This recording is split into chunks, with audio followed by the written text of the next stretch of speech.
What has happened to Carlos Alcaraz? 16 matches, 0 losses, 2 titles, the Australian Open, the Doha Open. The best start to a season by any player in recent memory, and then, in the space of 8 days in the California desert and the Florida heat, the wheels came off.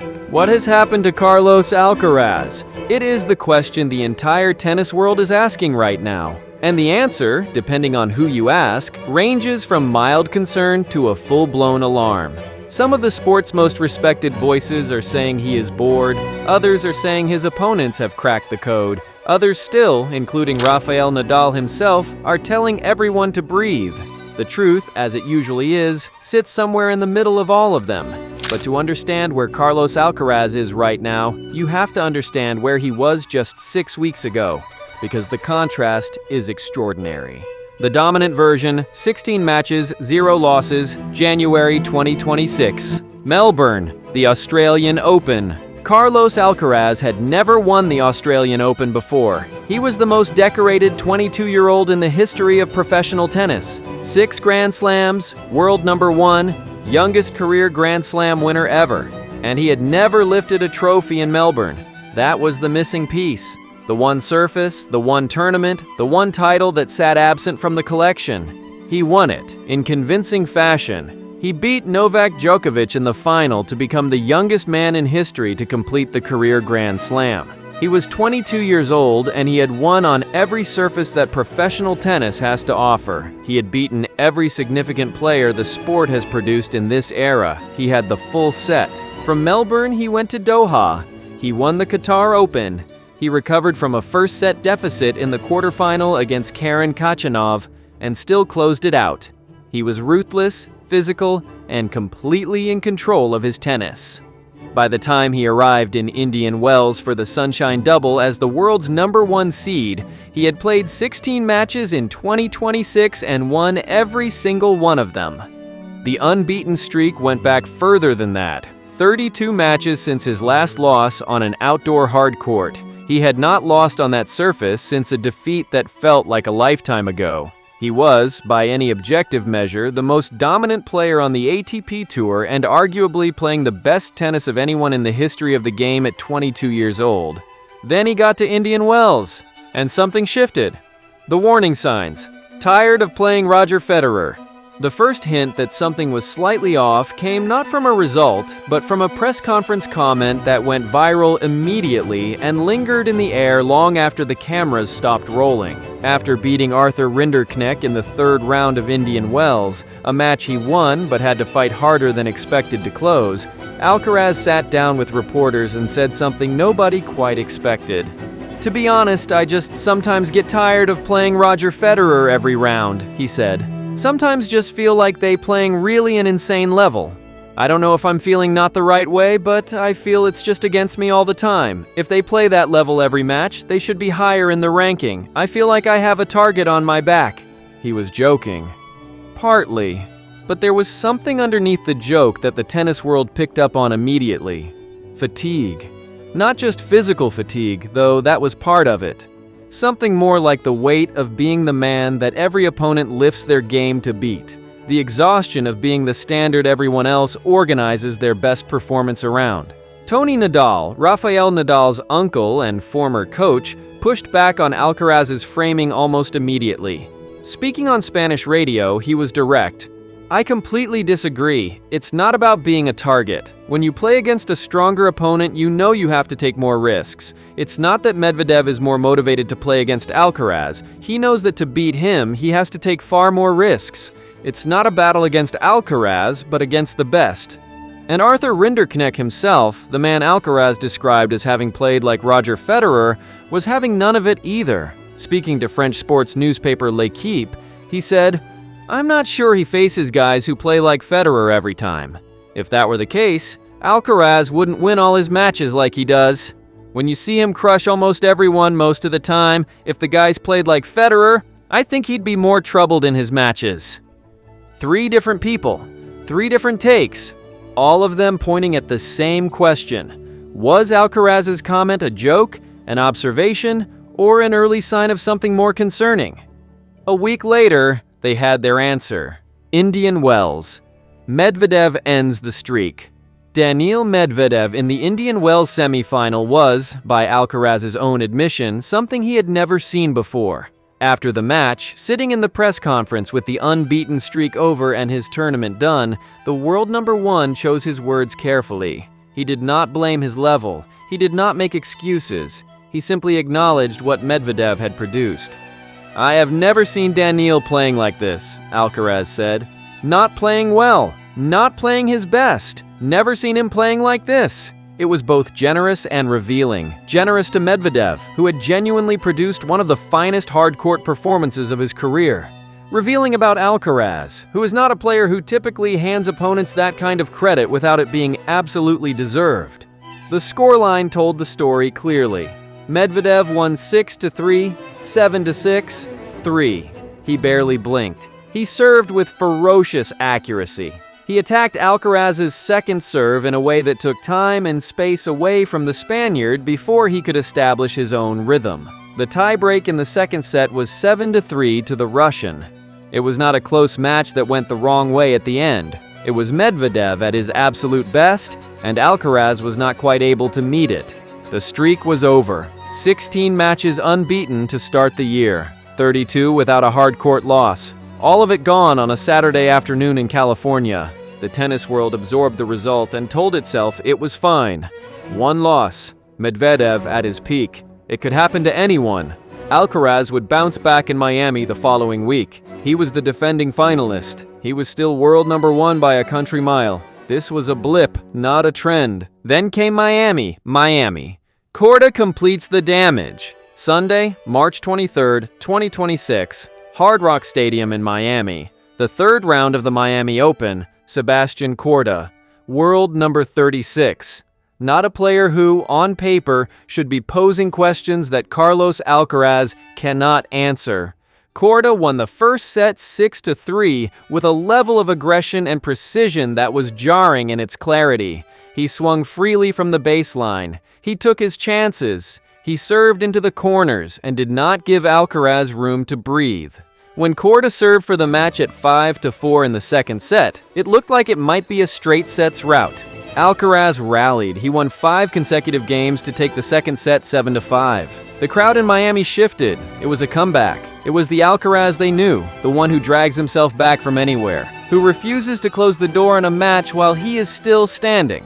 Korda regrouped. The third set went Korda's way. He closed it out 6-4. Final score, Korda 6-3, 5-7, 6-4. Korda became the lowest-ranked player to beat Alcaraz since David Goffin, ranked 55th in the world, beat him in the opening round of Miami a year ago. Back-to-back early exits from the same tournament in consecutive years. For a player of Alcaraz's caliber, that is a pattern that demands attention.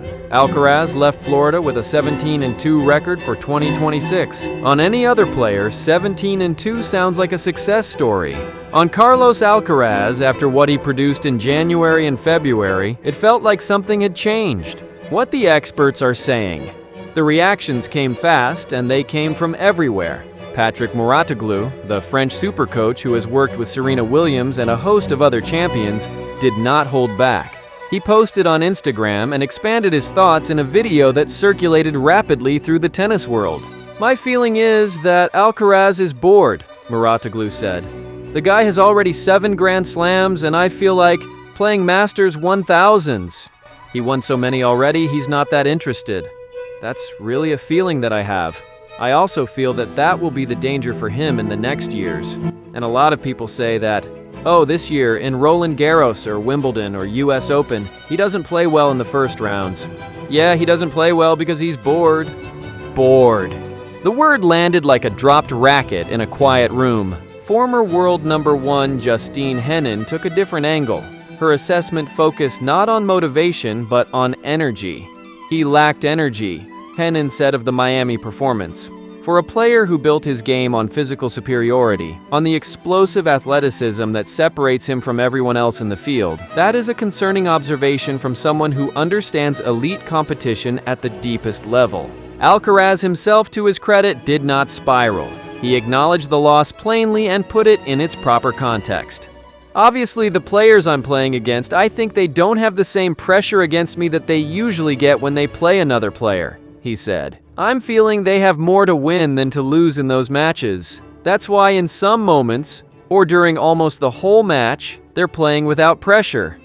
And then, in the most Alcaraz sentence he could have possibly produced, he said this: "I think the process has been good. Besides the loss today, I think I'm still in the right way." He believes it. You can hear it in the tone.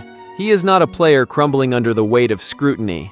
He is a player who knows exactly what he is doing and why a result on a Sunday in Miami does not rewrite the story. Rafael Nadal, speaking in Madrid, backed him with the authority of someone who has been in precisely this position more times than he can count. "Are we going to worry about 2 losses?" Nadal said. "I don't think it makes any sense, nor can more be demanded of him." Is this the beginning of a downfall? The honest answer. Here is the honest assessment of where Carlos Alcaraz is on March 25th, 2026. He is 17-2 on the year. He is the world number 1. He is still 2,140 points clear of Jannik Sinner in the live rankings. Even if Sinner wins the Miami Open title, the gap narrows to 1,240 points. That is still a substantial lead. His number 1 ranking is not in immediate danger. He is the defending champion at Monte Carlo, which begins April 5th. Last year, after his shock opening round defeat to David Goffin in Miami, he went 22-1 across the clay swing. He won Monte Carlo, he won Rome, he won Roland Garros, he made the final in Barcelona. 22 wins from 23 clay matches after a loss in Miami. The historical precedent for what happens next is actually very encouraging. But something is worth examining carefully, because pretending the last 8 days haven't happened would be dishonest. The pattern that Muratoglu identified, whether you agree with his framing of boredom or not, is visible in the data. Alcaraz has had back-to-back early exits in Miami. He dropped a first set to Rinderknecht at Indian Wells, who is ranked 28th in the world. He has said himself, multiple times and in different ways, that he feels like every opponent is playing the match of their life against him. And the coaching change, the departure of Juan Carlos Ferrero in December 2025, is still an unresolved variable that nobody can yet fully read. The 5-key tactical blueprint that opponents appear to be deploying against him, flatter ground strokes, aggressive first strike tennis, pressure on the second serve, limiting his time and space, and playing without the inhibition that comes from having nothing to lose, is becoming more visible in each defeat. Medvedev used it perfectly. Korda used it too. The question is whether Alcaraz adapts to it on clay before the players who want to beat him refine it further. Clay changes the calculation significantly. It slows the game down enough that Alcaraz's physical superiority reasserts itself. The first strike tactics that worked for Korda and Medvedev on hard courts become much harder to execute on a surface that gives Alcaraz time to construct points his way. But none of that changes the immediate reality. The world's best player just lost 2 matches in a row, including to the world number 36, and the tennis world is asking a legitimate question. What happens next? Alcaraz said it himself. He's going home. A few days with his family and friends in El Palmar, Murcia, the town he grew up in, the place where all of this started. He is going to reset his mind, reset his batteries, and come back ready for the clay season. The clay season is around the corner, he said. I have really good tournaments that I am just excited about playing there. Monte Carlo, Barcelona, Rome, Roland Garros, the 4 tournaments where Carlos Alcaraz has been the most dominant version of himself over the last 2 years. The surface where his athleticism and his tactical intelligence combine to produce tennis that no other player in the world can match. The red dirt is coming. And here is the thing that everyone who is currently writing the panic narrative about Alcaraz is failing to account for. Last year, after a worse Miami result, he lost in the first round to David Goffin, not the third round to Korda. He walked onto a clay court in Monte Carlo and started a run that ended with him lifting the Roland Garros trophy. He is 17-2 in 2026. He is the world number 1. He has 7 Grand Slams and the complete career Grand Slam before his 23rd birthday. He is going home to El Palmar for a few days and then coming back to the sport that he has dominated more completely than any player his age in history. Is this a downfall? No. Not by any reasonable definition of the word. Is something worth watching? Yes. Absolutely yes. The opponents have a blueprint. They are using it with more confidence and more precision than they were 6 months ago. The coaching transition is still settling. The scheduling demands are real and they accumulate. And the mental toll of being the player that every other player on tour treats as their most important match of the year is something that Alcaraz is still learning to carry. But downfall implies descent, and the man who said, "I'm still in the right way" after losing in Miami, who packed his bags for home without drama, who has Roland Garros circled on his calendar with the certainty of a player who has won it before and expects to win it again. That is not a man in descent. That is a man in a blip. And blips, for Carlos Alcaraz, have a history of becoming the fuel for something spectacular. Clay season starts in 10 days. Pay attention. If this video gave you everything, subscribe for more tennis content dropping every week.